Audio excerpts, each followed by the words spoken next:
ഫെറാണ്ട four അവർ. ഇവർക്ക് ഇൻസ്റ്റാഗ്രാമിൽ 1 മില്യണിൽ കൂടുതൽ ഫോളോവേഴ്സ് ഉണ്ട്. ഇവർ സ്പെയിൻ രാജ്യ സിറ്റിസനാണ്. അതേസമയം ബ്രസീൽ പൗരത്വമുണ്ട്. അതായത് ഇവർക്ക് ഇരട്ട പൗരത്വമുണ്ട്. ഇവരുടെ ഹസ്ബൻഡിൻ്റെ പേര് വിസാൻ എന്നാണ്. ഇദ്ദേഹം സ്പെയിൻ രാജ്യത്തെ സിറ്റിസനാണ്. ഇവരാഗ്രഹം എന്ന് വെച്ച് കഴിഞ്ഞാൽ ലോകത്ത് ഒരു രാജ്യം വിസിറ്റ് ചെയ്യുക, ഒരു പ്ലേസ് വിസിറ്റ് ചെയ്യുക, അതും ബൈക്കിൽ തന്നെ പോയിട്ട് വിസിറ്റ് ചെയ്യുക. അങ്ങനെ ബൈക്കിൽ യാത്ര ചെയ്ത് ഓരോ സ്ഥലം വിസിറ്റ് ചെയ്യുന്നത് ഇവരുടെ പ്രധാനപ്പെട്ട ഒരു ഹോബിയാണ്. അങ്ങനെ പറയുന്ന സമയത്ത് ഏത് നേരം എപ്പോഴും ട്രാവൽ ചെയ്തുകൊണ്ടിരിക്കുക അങ്ങനെ ഉള്ള ആൾക്കാരൊന്നുമല്ല ഇവർ. ഇവരുടെ ആഗ്രഹം 3 മാസം വർക്ക് ചെയ്യുക, അതായത് ഇവരുടെ ജോലി ചെയ്യുക, അടുത്ത 3 മാസം ഒരു പർട്ടിക്കുലർ പ്ലേസ് അല്ലെങ്കിൽ ഒരു രാജ്യം വിസിറ്റ് ചെയ്യുക. അങ്ങനെ ഈ ഇടവേളകൾ മാത്രമാണ് ഇങ്ങനെ ഒരു സ്ഥലം വിസിറ്റ് ചെയ്യാൻ അവർ പോവാറ്.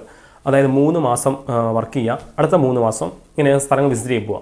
അങ്ങനെയാണ് ഇവർ ഓരോ സ്ഥലം വിസിറ്റ് ചെയ്യാറ്. അങ്ങനെ ലോകത്തുള്ള 196 രാജ്യങ്ങളിൽ 62 രാജ്യം വിസിറ്റ് ചെയ്ത ശേഷം ഒരു 63ാമത്തെ രാജ്യം സെലക്ട് ചെയ്യുന്നത് ഇന്ത്യയാണ്. ഇവർ വിസിറ്റ് ചെയ്ത രാജ്യങ്ങളിൽ ശ്രീലങ്ക, അർമേനിയ, ഇസ്രായേൽ ഈ രാജ്യങ്ങൾ ഉൾപ്പെടും. ഈ രാജ്യങ്ങൾ വിസിറ്റ് ചെയ്ത ശേഷം 63ാമത്തെ രാജ്യം സെലക്ട് ചെയ്യുന്നത് ഇന്ത്യയാണ്. ഇവർ ശ്രീലങ്ക വിസിറ്റ് ചെയ്തതിന് ശേഷം ഇസ്രായേൽ, അർമേനിയ, അതിനുശേഷം നേരെ കടക്കുന്നത് ഇന്ത്യയിലേക്കാണ്. പക്ഷേ ഇന്ത്യയിൽ അവർക്ക് കാത്തിരിക്കുന്നത് ഇതുപോലത്തെ ഒരു ഇൻസിഡൻറ്റ് ആയിരിക്കുമെന്ന് അവർക്ക് നേരത്തെ അറിയുമായിരുന്നില്ല.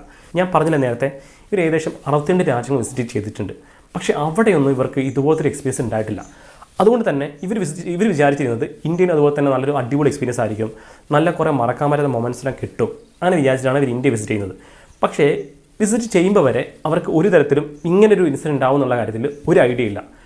ഇവരെ മൈൻഡിൽ കുറേ മെമ്മറബിൾ ആയിട്ടുള്ള കുറേ മൊമെൻറ്റ്സ് ക്രിയേറ്റ് ചെയ്യണം, കുറേ ഇന്ത്യയെക്കുറിച്ച് കുറേ കേട്ടിട്ടുണ്ട്, അങ്ങനെ ഇന്ത്യ വിസിറ്റ് ചെയ്യണം, ഇന്ത്യ അടുത്തറിയണം, അങ്ങനെയൊക്കെ വിചാരിച്ചിട്ടാണ് ഇവർ ഇന്ത്യയിലേക്ക് കടക്കുന്നത്. അതും ഏറ്റവും ഡേഞ്ചറസ് ആയിട്ടുള്ള കുറേ രാജ്യങ്ങൾ വിസിറ്റ് ചെയ്തതിന് ശേഷം അത്രയും ഡേഞ്ചറൊന്നും ഇല്ലാത്ത ഇന്ത്യ വിസിറ്റ് ചെയ്യാൻ വരുമ്പോൾ അവരുടെ മൈൻഡിൽ കുറേ എക്സ്പെക്ടേഷൻസ് ഒക്കെ ഉണ്ടായിരുന്നു. പക്ഷേ അവരുടെ എക്സ്പെക്ടേഷൻസൊക്കെ മാറ്റി മറിക്കുന്നതായിരുന്നു ഇന്ത്യയിൽ നടന്ന ഇൻസിഡൻറ്റ്.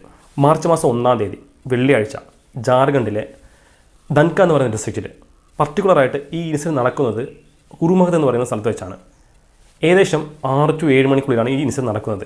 ഈ സമയം 45 വയസ്സിന് മുകളിലുള്ള ഫെറാണ്ടയും അവരുടെ ഹസ്ബൻഡും കൂടി ഈ യാത്രയെല്ലാം കഴിഞ്ഞ് ആ ഒരു ക്ഷീണത്തിൽ റെസ്റ്റ് എടുക്കുകയായിരുന്നു. ഇവർ റെസ്റ്റ് എടുക്കുന്നത് നേരത്തെ കണ്ട് മനസ്സിലാക്കിയ 10 പേരടങ്ങുന്ന സംഘം ഇവർ ആക്രമിക്കുന്നു. ഈ 45 വയസ്സിന് മുകളിലുള്ള ഫെറാണ്ടയെയും അവരുടെ ഹസ്ബൻഡിനെയും ആക്രമിക്കുന്നു. ഈ 10 പേരടങ്ങുന്ന ഈ സംഘത്തിൻ്റെ മെയിൻ ഉദ്ദേശം എന്ന് വെച്ച് കഴിഞ്ഞാൽ ഫെറാണ്ടയെ ബലാത്സംഗം ചെയ്യുക എന്ന ഒരു ഒറ്റ ഉദ്ദേശത്തോടെയാണ് ആക്രമിക്കുന്നത്. ഇവർ നേരെ വന്നിട്ട് ഇവർ ഉറങ്ങിക്കിടക്കുന്ന ഫെറാണ്ടയെയും അവരുടെ ഹസ്ബൻഡിനെ ആക്രമിക്കുന്നു. ഇവർ ആക്രമിക്കുന്ന സമയത്ത് കയ്യിലുള്ള മാരക ആയുധം ഉപയോഗിച്ചിട്ട് കത്തിയും വലിയ വലിയ കൊടുവാളൊക്കെയാണ് ഇവരുടെ കയ്യിൽ, കത്തി ഇതുപോലെ സംഭവം ഉപയോഗിച്ചിട്ട് ആ ഹസ്ബൻഡിനെ ഫസ്റ്റ് ആക്രമിക്കുന്നു. കാരണം ഇദ്ദേഹം ഈ ഫെറാണ്ട ആക്രമിക്കുന്ന സമയത്ത് ഇവരെ തടയാനൊക്കെ വരുന്നുണ്ട്. ഈ സമയം അടുത്തുള്ള കല്ലുകളും ഈ കത്തിയൊക്കെ വെച്ചിട്ട് ഈ ഫെറാണ്ട ഹസ്ബൻഡിനെ പിടിച്ച് നിർത്തിയിട്ട് അദ്ദേഹത്തിൻ്റെ വായൊക്കെ കീറിയിട്ട് ചുണ്ടൊക്കെ മുറിച്ചിട്ട് അദ്ദേഹത്തിൻ്റെ കഴുത്തിൽ നിലത്തിൽ ചവിട്ടിയിട്ട് കഴുത്തിൽ കത്തി വെച്ചിട്ട് അദ്ദേഹത്തെ ഒന്നും ചെയ്യാൻ പറ്റിയ സിറ്റുവേഷനിൽ ഇവരെത്തിക്കുന്നു. അതിനുശേഷം ഈ 7 പേരടങ്ങുന്ന ഗ്രൂപ്പ് ഫെറാണ്ടയെ ബലാത്സംഗം ചെയ്യുന്നു. ഹസ്ബൻഡിന് ഒന്നും ചെയ്യാൻ പറ്റിയ അവസ്ഥയിൽ ആക്രമിക്കപ്പെട്ട് വായൊക്കെ കീറി ശരീരമാസകലം ഫുള്ള് മുറിവാക്കിയിട്ടിട്ട് അദ്ദേഹത്തിന് ഒന്നും ചെയ്യാൻ പറ്റാത്ത അവസ്ഥയിൽ അവിടെ കിടക്കുകയാണ്. അദ്ദേഹത്തിൻ്റെ കൺമുന്നിൽ വെച്ച് തന്നെ ഫെറാണ്ടയെ എല്ലാവരും കൂടിയിട്ട് 7 പേരടങ്ങുന്ന സംഘം ബലാത്സംഗം ചെയ്യുന്നു. ഈ 7 പേരടങ്ങുന്ന സംഘം ബലാത്സംഗം ചെയ്തതിന് ശേഷം അവിടെ സ്ഥലം വിടുന്നു. ഈ ഇൻസിഡൻറ്റ് അപ്പോഴൊന്നും പുറത്തേക്ക് വരുന്നില്ല. അവർ ഇൻസ്റ്റാഗ്രാം വഴി അവർ തന്നെയാണ് പുറത്തേക്ക് കുറച്ചായിട്ട് കാരണമൊക്കെ പുറത്ത് പറയുന്നത്. ഇവർ ആക്രമിച്ച് മാത്രമല്ല, ഇവർ ബലാത്സംഗം ചെയ്തത് മാത്രമല്ല, ഇവരുടെ കയ്യിലുള്ള അവരുടെ വാലറ്റ്, ക്രെഡിറ്റ് കാർഡ്, അവർ ഉപയോഗിക്കുന്ന എല്ലാ കാര്യങ്ങളും എല്ലാ വസ്തുക്കളും ഈ ഗ്രൂപ്പ് എടുത്തുകൊണ്ട് പോവുകയാണ്. അവരുടെ കയ്യിൽ നിന്ന് ഒന്നുമില്ല, പൈസ പോയിട്ട് അവരുടെ കയ്യിൽ ഒന്നുമില്ല. അവരെ മണ്ടി മാത്രം അവർ ഉപേക്ഷിച്ചിട്ട് ഇവരുടെ ക്രെഡിറ്റ് കാർഡ്, വാലറ്റ്, ബാക്കിയുള്ള എല്ലാ സാധനങ്ങളും അവർ കൈക്കലാക്കിയിട്ട് അവിടെ സ്ഥലം വിടുന്നു. അതിനുശേഷം ഇവർക്ക് ഫെറാണ്ടയ്ക്ക് ഒരു ഹസ്ബൻഡ് എന്ത് ചെയ്യണമെന്ന് അറിയില്ല, അവിടുത്തെ ലാംഗ്വേജ് അറിയില്ല, അവരുടെ കയ്യിൽ ഒരു വസ്തുക്കളുമില്ല, പൈസയില്ല, ഒന്നുമില്ല. എന്ത് ചെയ്യണമെന്ന് അറിയാത്ത സിറ്റുവേഷനിൽ ഫെറാണ്ടയും ഹസ്ബൻഡ് നിൽക്കുകയാണ്. അങ്ങനെ നിൽക്കുന്ന സമയത്ത് ഫെറാണ്ട പതുക്കെ നടന്ന് അവരുടെ അടുത്തുള്ള ചെറിയൊരു ഒരു ഗ്രാമം പോലുള്ള സ്ഥലത്തേക്ക് നടന്ന് പോകുന്നു. കീറിയ തുണിയൊക്കെ ഇട്ടിട്ട് മുഖത്തും ശരീരം മാസകലം മുറിവൊക്കെ ആയിട്ട് ഫുള്ളും ചോരക്കറയൊക്കെ ആയിട്ട് ഫെറാണ്ട നടന്നു പോവുകയാണ്. ആ സമയത്ത് ഫെറാണ്ടയ്ക്ക് നേരെ ആ ഏരിയയിലെ പോലീസ് സ്റ്റേഷൻ്റെ പെട്രോളിംഗ് വാഹനം അവരുടെ അടുത്തേക്ക് വരുന്നു. ഇത് കണ്ടിട്ട് ഫെറാണ്ടയ്ക്ക് സംസാരിക്കാൻ പോലും പറ്റുന്നില്ല. ഫെറാണ്ട തനിക്ക് അറിയുന്ന ഭാഷയിൽ അവരോട് കാര്യങ്ങളൊക്കെ പറയുന്നു. അവർ സംസാരിച്ചത് അവരുടെ മദർ ടങ്ങായ ബ്രസീൽ ലാംഗ്വേജിലാണ്. പക്ഷേ അവരെന്താ പറയുന്നതെന്ന കാര്യം ആ പോലീസിന് മനസ്സിലാവുന്നില്ല.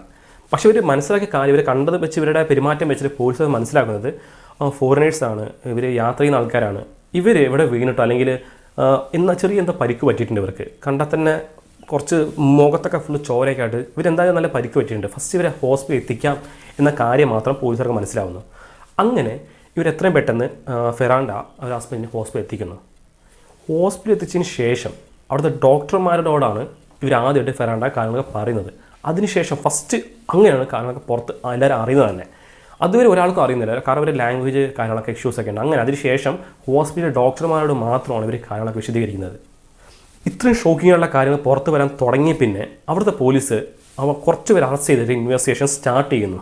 ഈ സമയം ഫെറാൻഡയുടെ ഇൻസ്റ്റാഗ്രാം അക്കൗണ്ടിൽ ഒരു വീഡിയോ അപ്ലോഡ് ആക്കപ്പെടുന്നു. ആ വീഡിയോ കുറച്ച് നേരം ശേഷം വൈറലാകുന്നുണ്ട്. ആ വീഡിയോയിൽ ഫെറാൻഡ ഹസ്ബൻഡ് സംസാരിക്കുന്നു. ഫെറാൻഡ തനിക്കുണ്ടായ അനുഭവം പങ്കുവെക്കുകയാണ്. അതേസമയം പുറകിൽ അദ്ദേഹം ഹസ്ബൻഡ് വായ കീറിയ അവസ്ഥയിൽ, അദ്ദേഹത്തിന് ഒന്നും പറയാൻ പറ്റാത്ത അവസ്ഥയിൽ അദ്ദേഹം പറയുകയാണ്, എനിക്ക് നല്ല വേദനയുണ്ട്, എനിക്ക് സംസാരിക്കാൻ പോലും പറ്റുന്നില്ല, പക്ഷേ എന്നെക്കാളും ഭയങ്കര വേദനയാണ് ഫെറാൻ അനുഭവിച്ചുകൊണ്ടിരിക്കുന്നത്, അതെനിക്കത് മനസ്സിലാവും എന്ന് പറഞ്ഞിട്ട് അദ്ദേഹം വാക്കുകൾ പുറത്തേക്ക് വരുന്നില്ല അദ്ദേഹത്തിന്. അങ്ങനെ പറഞ്ഞ ശേഷം അദ്ദേഹം മിണ്ടാതിരിക്കുന്നു. പക്ഷേ ഫെറാൻഡ കരഞ്ഞുകൊണ്ട് മുഖത്ത് ഫുള്ള് ചോരയൊക്കെ സംസാരിക്കാൻ പറ്റാത്ത അവസ്ഥയിലും കൂടി ഉണ്ടായ ദുരാനുഭവം പങ്കുവെക്കുകയാണ് വീഡിയോയിൽ. ഫെറാൻഡ പറയുന്നത്, ഇന്ത്യയിൽ എനിക്ക് ഈ പർട്ടിക്കുലർ സ്ഥലത്ത് ഇതുപോലത്തെ ഇൻസിഡൻറ്റ് ഉണ്ടായിട്ടുണ്ട്, ഇനിയും ഇതുപോലെ ഇൻസിഡൻറ്റ് ഒരാൾക്ക് ഉണ്ടാവരുത്. ഞങ്ങളുടെ കയ്യിലുള്ള എല്ലാ സാധനങ്ങളും കൊണ്ടുപോയി, ഞങ്ങൾ ഇനി ഒരു വസ്തുക്കളില്ല, പൈസ പോയിട്ട് വാലറ്റോ വേറെ ഒരു വസ്തുക്കളും ഞങ്ങളുടെ കയ്യിലില്ല, ഞങ്ങൾ ഒന്നും ചെയ്യാൻ പറ്റാത്ത അവസ്ഥയിൽ നിൽക്കുകയാണ്. ശരിക്കും ഈ ഒരു പർട്ടിക്കുലർ ഇൻസിഡൻറ്റ് ഉണ്ടായ പിന്നെ നമ്മുടെ ഇന്ത്യയിൽ ശരിക്കും ഇത്രയും സെൻസിറ്റീവായിട്ടുള്ള ഇഷ്യൂ എല്ലാ മീഡിയാസും സംസാരിച്ചിരിക്കണം. പക്ഷേ ഈ ഇൻസിഡൻറ്റ് ആയിട്ട് ഇത്ര ദിവസം ആയിട്ടും കൂടി ഒരു മീഡിയാസും സംസാരിച്ചില്ല ഇതിനെക്കുറിച്ച്. ചെറിയ ചെറിയ മീഡിയാസ് സംസാരിക്കുന്നതല്ലാതെ മേജറായിട്ടുള്ള ഒരു മീഡിയാസും സംസാരിച്ചിട്ടില്ല. അതാണ് ഏറ്റവും വിഷമമുണ്ടാക്കുന്ന കാര്യം. പക്ഷേ നിങ്ങൾ വിചാരിക്കുന്നുണ്ടാവും ഫെറാൻഡ ഈ സിറ്റുവേഷനിൽ രക്ഷിച്ചത് പോലീസായിരിക്കുന്നു. ഒരിക്കലുമല്ല. ഈ സംഭവിച്ച സമയത്ത്, ഈ സംഭവം ഉണ്ടായ പിന്നെ ഉടനെ തന്നെ ഫെറാൻഡ അവർ എംബസി വിളിച്ച് കാര്യം പറഞ്ഞിരുന്നു. അതിനുശേഷം അവിടുത്തെ എംബസി, അതായത് Spain, Brazil embassy, Indian embassy വിളിച്ചിട്ട് കാര്യം അറിയിച്ചതിന് ശേഷം നമ്മുടെ ഇന്ത്യൻ എംബസിയിലെ ഓഫീസേഴ്സാണ് കാര്യം അറിഞ്ഞ പിന്നെ എത്രയും പെട്ടെന്ന് ഇവർക്ക് ഹെൽപ്പ് എത്തിക്കണം എന്ന് പറഞ്ഞിട്ട് അത്രയും തീവ്രമായിട്ട് ശ്രമിച്ചിട്ട് ഇവരെ മാക്സിമം ഹെൽപ്പ് എത്തിക്കണം വിചാരിച്ചിട്ട് അവരെ മാക്സിമം സഹായിക്കാൻ ശ്രമിച്ചിട്ട് അങ്ങനെയാണ് ഇവർ ആദ്യമായിട്ട് ഹെൽപ്പ് എത്തിക്കുന്നത് തന്നെ നമ്മുടെ ഇന്ത്യൻ എംബസിയാണ്. ഇവർ സംസാരിക്കുന്നത് പ്രധാനമായിട്ട് സ്പെയിൻ എംബസി, ബ്രസീൽ എംബസിയാണ്. കാരണം ഇവർ ഇരട്ട പൗരത്വമുണ്ട്. അങ്ങനെ ശരിക്കും 3 രാജ്യങ്ങൾ പരസ്പര കണക്റ്റഡാണ്, ഇന്ത്യ, ബ്രസീൽ, സ്പെയിൻ. അങ്ങനെ 3 രാജ്യങ്ങളിലെ എംബസിയും കൂടി സംസാരിച്ചിട്ട് ഇവരെ സഹായങ്ങൾ എത്തിക്കുന്നുണ്ട്. അതായത് സഹായം എത്തിക്കുന്നത് ഇന്ത്യൻ എംബസിയാണ്. അവർക്ക് സഹായം എത്തിക്കാതെ പറയുന്നത് സ്പെയിനിലെയും ബ്രസീൽ എംബസിയാണ്. അതേസമയം ഈ ബ്രസീലിലെ സ്പെയിൻ എംബസി ആൾക്കാർ ചോദിക്കുന്നുണ്ട്, ഫെറാൻഡ ഞങ്ങൾ നേരിട്ട് എന്തെങ്കിലും സഹായം എത്തിക്കണം, ഞങ്ങളിവിടെ നേരിട്ട് എന്തെങ്കിലും സഹായം എത്തിക്കണം എന്ന് ചോദിക്കുന്നുണ്ട്. പക്ഷേ ഫെറാൻഡ പറയുന്നത് വേണം, എനിക്ക് ഇന്ത്യയിലെ ഓഫീസേഴ്സ് തന്നെ എനിക്ക് മാക്സിമം പറ്റുന്ന തരത്തിലുള്ള സഹായങ്ങൾ ചെയ്യുന്നുണ്ട്, എനിക്ക് നിങ്ങളുടെ സഹായം വേണ്ട എന്ന് നിരസ്കരിക്കുന്നു. കാരണം ചിലപ്പോൾ അവർ നമ്മുടെ ഇന്ത്യയിൽ നമ്മുടെ ഓഫീസേഴ്സിൻ്റെ അവരുടെ വർക്ക് കണ്ടിട്ടോ, അല്ലെങ്കിൽ അവർ അത്ര ആത്മാർത്ഥത ശ്രമിക്കാൻ കണ്ടിട്ടോ, അല്ലെങ്കിൽ നല്ല ആൾക്കാരെ കുറേ പേരെ കണ്ടിട്ടോ, അങ്ങനെ എന്തെങ്കിലും കാരണം കൊണ്ടായിരിക്കാം, അല്ലെങ്കിൽ നമ്മുടെ ഇന്ത്യനെക്കുറിച്ച് അവർ നല്ല അഭിപ്രായം ഉള്ളത് കൊണ്ടായിരിക്കാം നമുക്ക് പുറത്തുനിന്ന് സ്പെയിൻ അല്ലെങ്കിൽ ബ്രസീൽ സഹായം അഭ്യർത്ഥിച്ചപ്പോൾ വേണമെന്ന് പറഞ്ഞിട്ടുണ്ടാവുക. ശരിക്കും ഈ ഒരു ഇൻസിഡൻറ്റ് പുറമേ രാജ്യത്ത് നിന്ന് നോക്കുന്ന ഒരാൾക്ക്, അല്ലെങ്കിൽ അടുത്ത് ഇന്ത്യ വിസിറ്റ് ചെയ്യുക, അല്ലെങ്കിൽ ഇന്ത്യയെക്കുറിച്ച് നല്ല അഭിപ്രായമുള്ള ഒരാൾക്ക് ഇങ്ങനെ ഒരു ഇൻസിഡൻറ്റ് അവർക്ക് ഉണ്ടാകുന്ന സമയത്ത്, അല്ലെങ്കിൽ ഈ ഇൻസിഡൻറ്റ് അവർ അറിയുന്ന സമയത്ത്, പുറത്തുള്ള ഒരു രാജ്യത്തുള്ള ഒരാൾ അറിയുന്ന സമയത്ത് എത്ര ഒരു ബ്ലാക്ക് മാർക്ക് ആയിരിക്കും അവരുടെ മൈൻഡ് ക്രിയേറ്റ് ചെയ്യപ്പെടുക എന്ന് ആലോചിച്ച് നോക്ക്. ശരിക്കും ഇന്ത്യ സേഫസ്റ്റ് കൺട്രിയാണ്.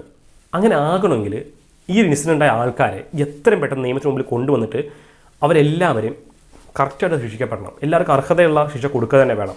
എങ്കിൽ മാത്രമേ ഇന്ത്യ ഒരു സേഫസ്റ്റ് കൺട്രി ആയിരിക്കുള്ളൂ. അടുത്ത വീഡിയോയിൽ വീണ്ടും കാണാം. അതുവരെ ബൈ.